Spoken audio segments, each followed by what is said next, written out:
my son turned 16 this Oh, well, past congratulations. week. Yes. He's a grown man. Something like it. Yeah. And I just wanted to talk about that just a little bit because he's my oldest, and looking at him become a young man is amazing. I'm a great parent. Did you reflect back? Yes. When he was young? Oh, yeah. I do a whole story. Oh. Yeah, every time he turns an age, I go through the whole. When my water broke, that's where I start. Oh wow! I do. So he knows the story now. Of course, and he just listens. And I often wonder. Like it's brand new every time. Yeah. He makes me smile so much because I can. He ignores me a lot, but it's a good ignore. Like he accepts me from who I am, but at the same time, he's not like me. He's just like, okay, nonchalant. You know what I'm saying? Yeah.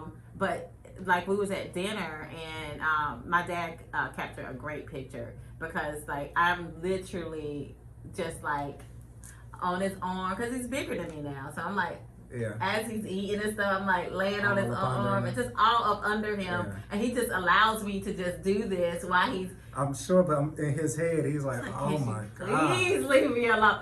But I was like, "This is just give me this day." I don't do it often, people. We don't know. So she can tell us anything. So I'm it's probably like, every day. Just give me this day because I have to. I don't know. If you're a mom, you can tell me how you feel, but I go through a mourning process. Because they are detaching from you, and I think the mourning process for me it started after I gave birth to him because there's so much a part of you when you're carrying them for those 10 months, right? Mm-hmm. And so then you're separated from that person. And then they don't need you as much anymore. So it's like all these steps that you have to realize, okay, they supposed to do this and I have to let them go. But at the same time, you have emotions and you have feelings about it. So you have to you shed those emotions and get, it's a mourning process. So when he turned 16, I had that whole moment. Like, I have to let him go, Tiffany. Let me just lay on your arm this last time, and I promise I'm gonna let you go. Because somebody's gonna be replacing you laying there. Oh yeah, that's fine too. Just let me check her out. We could be fine. Here we go. Mothers would be dangerous out here. No, but so, with that, do you allow him to be him? Meaning, so I say that to ask the question, he's not you. Right. So are you trying to create another you by impeding on his life and the things he do, or you allowing him to grow and become who he's going to be? I believe I do a good job of letting him be him. I can say it was a point in time that I kind of wanted him to do what I was doing. Like, I wanted him to be more into the arts and, do things that I felt like he loved. Yeah. But that's the key. So I like felt what you said, right? It. Those key words. You felt like that. And that's just something, because I wanted to touch on that. Because I know, both SpeaX and I, we talked about this before. I think I'm a little different than other parents probably, but I'm one who do not look, and hopefully, you know what, I probably will ruffle some feathers with this statement. I don't treat my kids like a product, meaning like I don't own them. They're not mine. They're a part of me and their mother. So every person born has 46 chromosomes, 23 from the mother, 23 from the father. So they're made up of both parents, but they're their own person, their own individual, their own entity. Correct. And I don't believe in trying to make them into who I am because they're not me. So I feel like as a parent, as a father, I'm there to guide, support, and give direction. But I'm not there to create their life for them.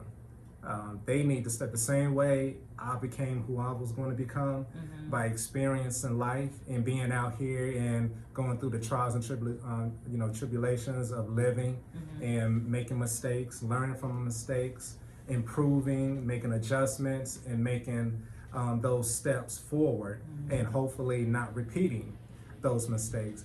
But so many times I see parents, even in conversations that I have with friends of mine, and they're all about, they should be doing this because I know this is the best thing for them. How do you know? You're speaking at it from your viewpoint, from what you would do. And so many parents are trying to recoup what they lost when they were young.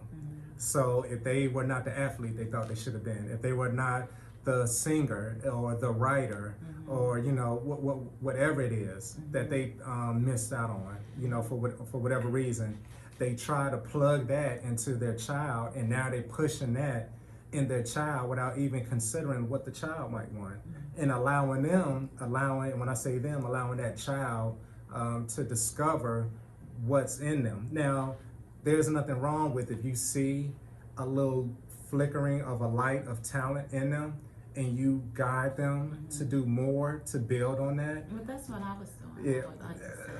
I don't know, because you said it with a low voice. So, when the voice drops low, that means there's some deception. That's what I was doing. But you see it all the time, especially, to me, I think it's most highly noted in parents who have kids who are athletes. Yeah, I do think so. You see, because a lot of times the parent pushing their child was an athlete either in high school or college, especially if they played in college, and they probably came close to going pro if it wasn't for an injury or two. So now they feel like, well, my child has that same DNA makeup and all those traits that should allow them to be just as good, if not better. I mean, now they're pushing that agenda on them. And some children don't even want to play sports. And why is that wrong? Just because they're good at it doesn't mean that's what they should be doing. They might be good at other things, but you're not even allowing them to tap into that because you're so busy driving them on what you think they should be doing because that's what you wanted to do. Or step out of that and let them be who they want to be, and let them make mistakes. I agree. But, and again, this is just my viewpoint. Just so everyone knows, me and SpeaX talk about this all the time, and I always say to her, there is no blueprint to being a parent. There is no blueprint to raising your child. You can't read in a book on how to raise a child because every child is different. And understanding that when a book is written on child behavior and this and that, they're taking a study of a certain amount of children that they're researching, that they're doing a study on. And then again, who's ever doing that research, they are writing down everything, but it's always from their perspective. So it's still someone plugging in that subjectivity of how they see things based on the behavior. But again, that doesn't apply to everybody. And again, we always try to fit everyone under the same umbrella and say, well, you did this, which is similar to what this kid did, so you should be doing this now. And not understanding that everyone is different. We are not all cut from the same mold. We're so different. We're similar but different. Twins, identical twins look just alike, but they're so different. They might do a lot of things the same, but they're not the same person. They just look alike. But it's interesting. I can say that I do allow him to be who he is, but I learned that through my youngest because he's so headstrong. You can't. He wasn't going for it. He was not going for it, and I had to be comfortable with that and say, oh, okay, it's okay, because I don't want to snuff out any gifts that he had. So I just had to start letting him be him. And then I realized that, raising my oldest, like I was pushing him, like in a direction that, like you said, he might not have wanted to go in. The direction you wanted. Exactly. Right. But I can say when I see talents in my children, I do push them towards those talents. And I want them to recognize it, but I'm not overbearing at all. That's good. Yeah, because I do believe, we all possess multitude of talents. Right. But doesn't mean that's what I want to do. That's true. Just because I'm good at this sport, or I'm good at this game, or I'm good at this subject in school, That doesn't mean that I want to be a teacher and teach Right. that subject. That doesn't mean I want to play that sport for the rest of my life.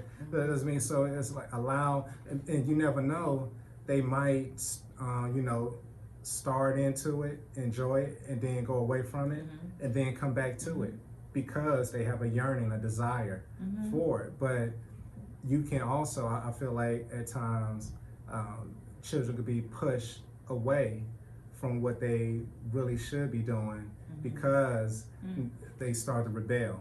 So sometimes they don't do things just because the parent wants them to do it. Yeah. And they don't do it because of that. Because with so many things, even when it comes to ideas, when I think about like with my job, sometimes you can have an idea, but if it's not the person's idea, they don't want to accept it. You know, Right. So it's almost you have to let them find it on their own. But you give them little hints and stuff there, and it's almost like leading from the rear. So you let them stay up front, and you kind of lead them from the back, and let them make mistakes along the way, and they might not come back to it. You know, they might decide that this other journey they're going on is more of what they enjoy for them. But again, it's their life.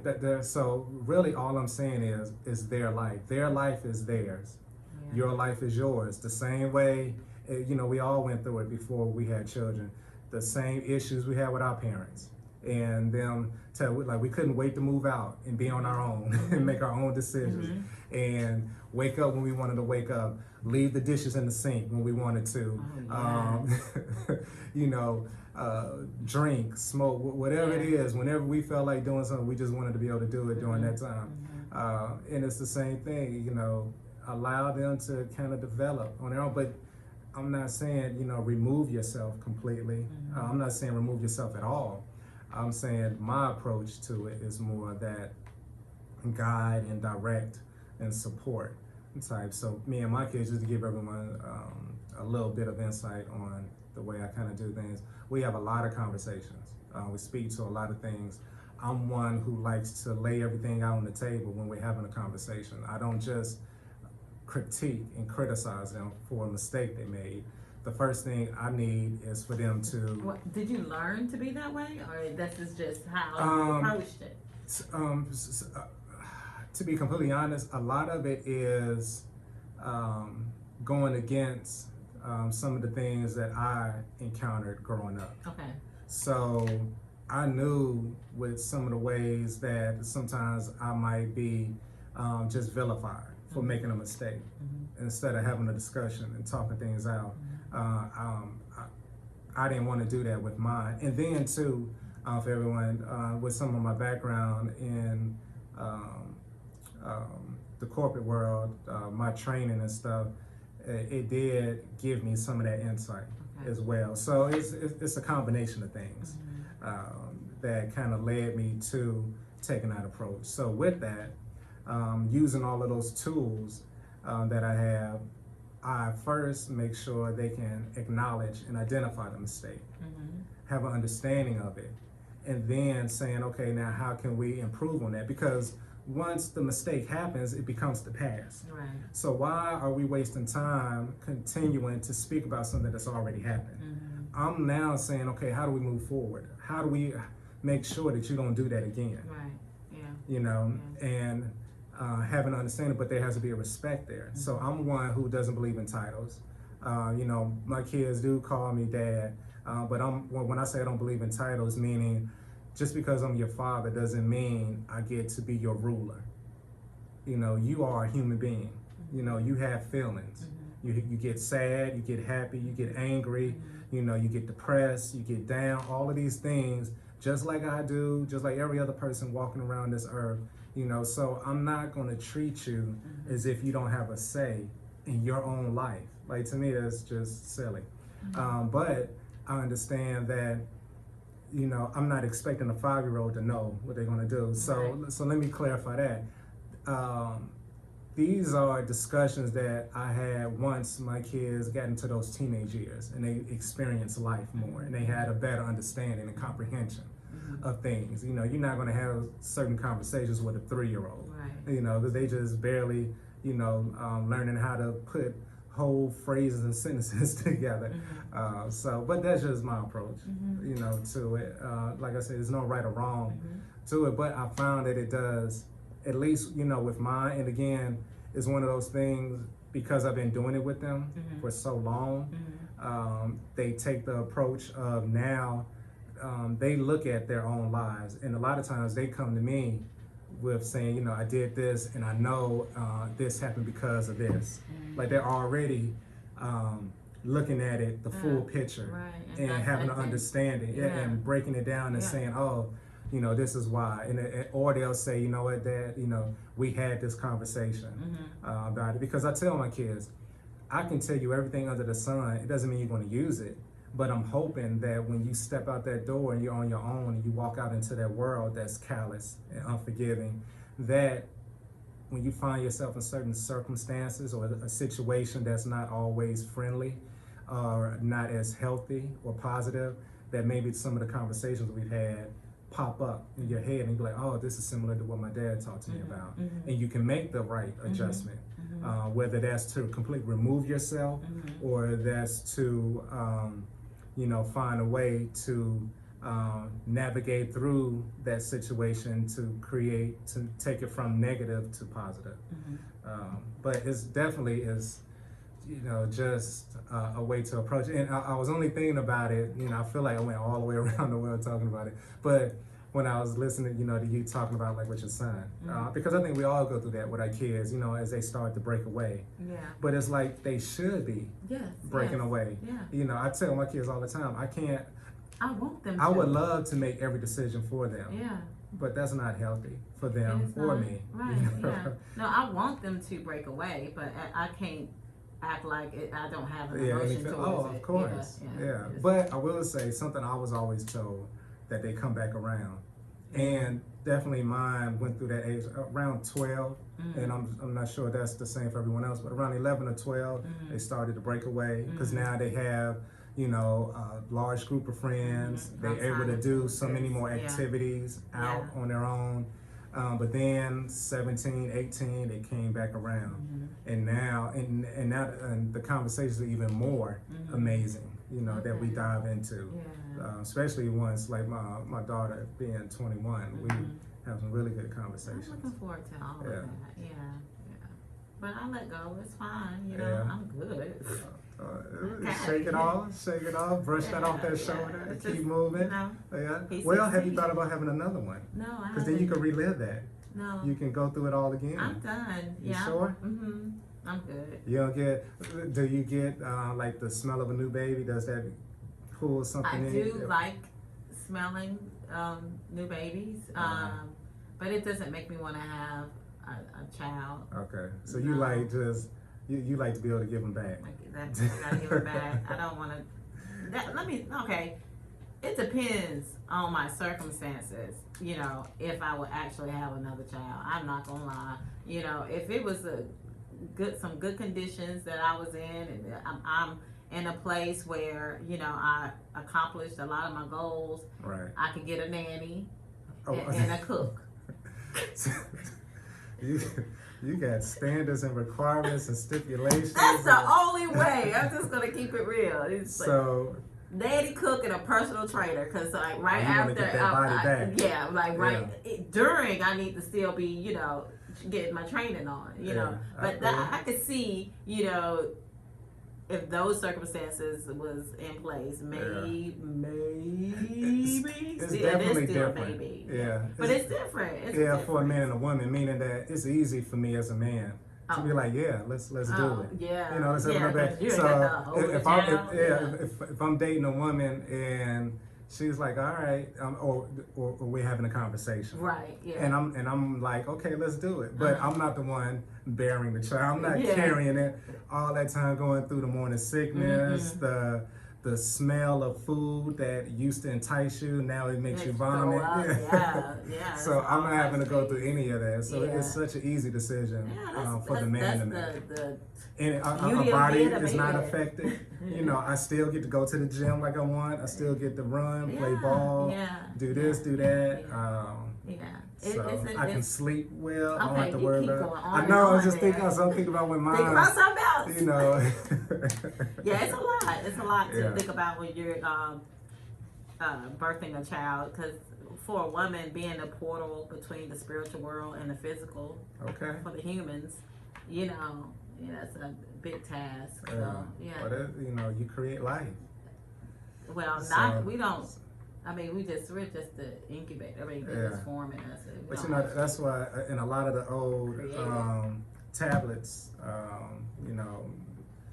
scriptures and stuff, they say woman was superior. Was yeah, God. yeah. Because of the fact that you could bear life. And, Yeah, I can we see cannot how- as men. I can see how that can be. I mean, I don't think women are gods. I mean, like that. We got issues. Everybody got issues. You know what I'm saying? I wouldn't. Y'all do have some issues. We got some issues going on. Y'all but crazy. I could say, I'm just but we should be. We should be, because you have a lot of things within us, like our hormones and things that take place. But we need that in order to carry a child. So. But with saying that, I feel like that we are very special beings. I do feel like women are very special beings. Because like I said before, just being that vessel that's used for the spiritual and the physical world to bring somebody through, I think that's an awesome thing.